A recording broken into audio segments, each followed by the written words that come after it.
Мен жастарға сенемін деп өзінің жалынды жырларымен қазақ жастарының рухын оятқан ұлы тұлғаларымыздың бірі мағжан жұмабаев 1893 жылы 25 маусымда солтүстік Қазақстан облысы, қазіргі Мағжан Жұмабаев ауданы, Сасықкөл жағасында дүниеге келген.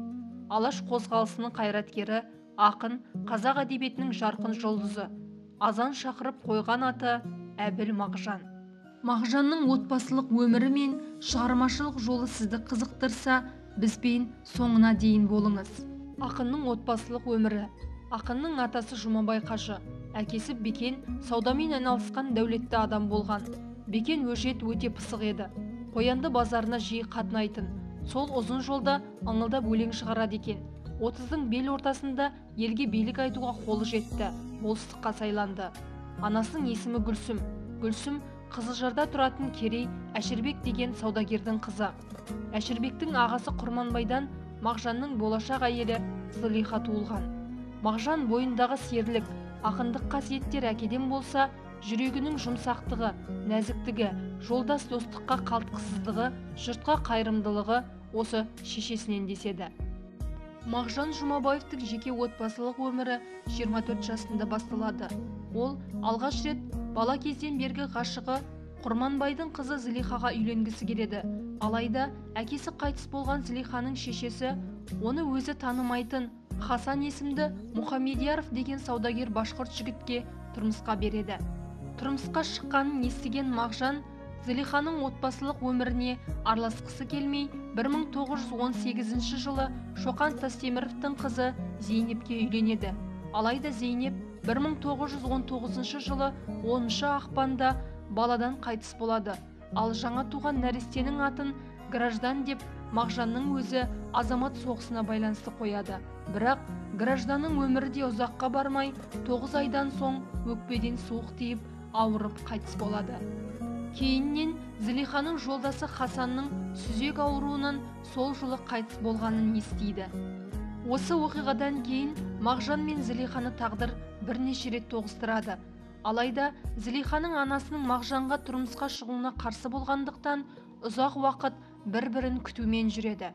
Зылиха бірнеше жыл Мағжанға тұрмысқа шығудан бас тартады. Себебі мен күйеуім өлген әйелмін. Ертең біреуден қалғансың деп бетіме басатын болса, бір күнде бірге тұрмаймын дейді. Алайда Мағжан қыздар көп екені рас, бірақ маған аштығыма жоқтығыма шыдайтын, ондай-мұндай ауыр күн түссе артымнан іздеп келетін жолдас керек. Ол сен ғана боласың ғой деп сенемін. Адам баласы өзін қымбат санау керек. Өзін қымбат санаған кісі серігінде қымбат санай біледі деп түйінді сөз айтып, Зылиханың көңілін басып, екеуі мәңгілік серік болуға уәделеседі. Бірде Зылиха құдықтан су алуға барғанда аяғы тайып құлап 3 айлық баласына түсік тастайды. Осыдан кейін Зылиха ана болу мүмкіндігінен бір жолы айырылады. Бірақ бұл Мағжан мен Зылиханың пәк махаббатына, шынайы сүйіспеншілігіне кір келтірген жоқ. Бір өкініштісі, ақынның артынан ұрпақ қалмады. Мағжан мен Зылиха бір-бірін жас кезінен танығанымен, олардың бақытқа деген жолы ауыр болды. Ақынмен некелескен соң тағдыр Зылиха үшін ауыр әрі ұзақ қиын өмір дайындаған еді.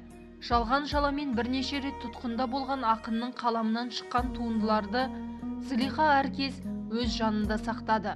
Оған бұл жолда Алашорда негізін қалаушы Әлихан Бөкейханов көмектескен. Тіпті Мағжанның өз кезінде қазақшаға аударған әңгімелерін де Максим Горкийге Зылиха жеткізіп отырды. Мағжанның көп жылдық қиындыққа толы өмірінен кейін Зылиха халық жауының әйелі атанды. Дегенмен оның ақынға деген махаббаты бұл сынақты да еңсеруге мүдделі еді. Алғаш Мәскеуде Дружба народов газетінде жарияланған ақынның өлеңдері 1989 жылы Алматыда құрастырылған Мағжанның бірінші өлеңдер жинағына себепкер болған ақынның жары еді. Зылиха Мағжанның шығармаларының басты қорғаушысы болды. Өмірінің соңына дейін ақынның есімі мен оның туындыларын болашаққа табыс етуді көздеген Зылиханың басты мақсаты орындалды деп білеміз. Бәлкім махаббаттың биік үлгісі осында болар. Мағжанның оқу білімге қызығушылығы 4 жасында байқалады. 4 жасында ол хат таниды. 1905-1910 жылдары Қызылжардағы мешіт жанындағы белгілі татар зиялысы Бегишев ашқан медреседе оқиды.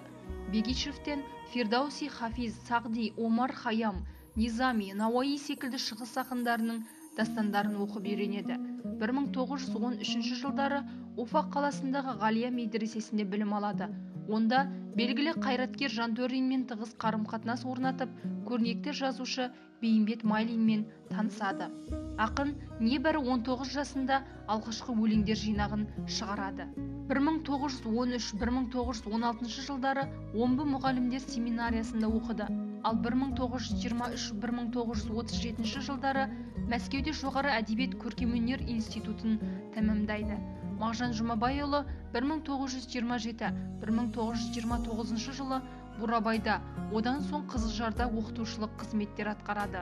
Халық ағарту комиссары Анатолий Луначарскийдің шақыртуымен Мәскеудегі университетте шығыс тілдері бойынша сабақ береді. Петропавл қаласындағы мектепте орыс тілі мен әдебиетінен сабақ беретін мұғалім болып та жұмыс жасайды. Ақынның арманы шығармашылық одақ құру еді. КСРО жазушылар одағы сияқты ұйым құруды көздейтін. Оған алқа деп атта қойып үлгерген еді. Бірақ осы арман мұраты ақынның түбіне жетті. Сол үшін Мәскеудегі түрмеге қамалып 10 жыл айдауға кесіледі. Түрмеден босап шыққан соң туған жері Қызылжарда қазақ мұғалімдеріне арналған арнайы курс ашады. Алайда түрмеден шыққанынан небәрі 1 жылдан кейін халық жауы деп қайта сотталып, 1938 жылы наурыз айында Жұмабаев ату жазасына кесіледі. Шығармалары дүкен мен кітапханалардан алынып жойылады. Ақынның жазған еңбектерінің түгін қалдырмай өртеп жібереді. Жарты ғасырға жуық уақыт бойы шығармаларын оқуға тыйым салынады. Ақын ел ішіндегі әлеуметтік мәселелерді көтеріп, шын сорлы өлеңін, халқын өнер білімге шақырып, ләззат қайда, жазғы таң, өнер білім қайтсе табылар, балалық шақ, қазағым, қарағым, осы күнгі ай, мен сорлы атты өлеңдерін жарыққа шығарды. Өз поэзиясының алғашқы қадамдарынан бастап, ақтық демі біткенге дейін Мағжан Бекенұлы ұлт азаттық тақырыбын үзбей толғанды. Оны өз поэзиясының өзегі етті. Бүкіл халықты топқа жіктемей, қазақ елін әлемдік мәдени жетістіктерге қол жеткізуге қандай күш кедергі деген сауал қойып, оған басты кедергі отаршылық деген шешімге келді. Жұмабай ұлы есімін ақтау ісі 1958 жылы қолға алынғанымен, ақын шығармалары 1989 жылы ғана қайтадан жариялана бастады. 1995 жылдан бастап Базарбаев, Қирабаев, Абдуллин, Елеукенов, Дәрімбет Сариев бастаған ғалымдар тобы Жұмабайұлының 3 томдық шығармаларын шығаруды қолға алды. Ақынның 100 жылдық мерейтойы қарсаңында 1993 жылы Мағжан Жұмабайұлының мемориалдық мұражайы ашылды.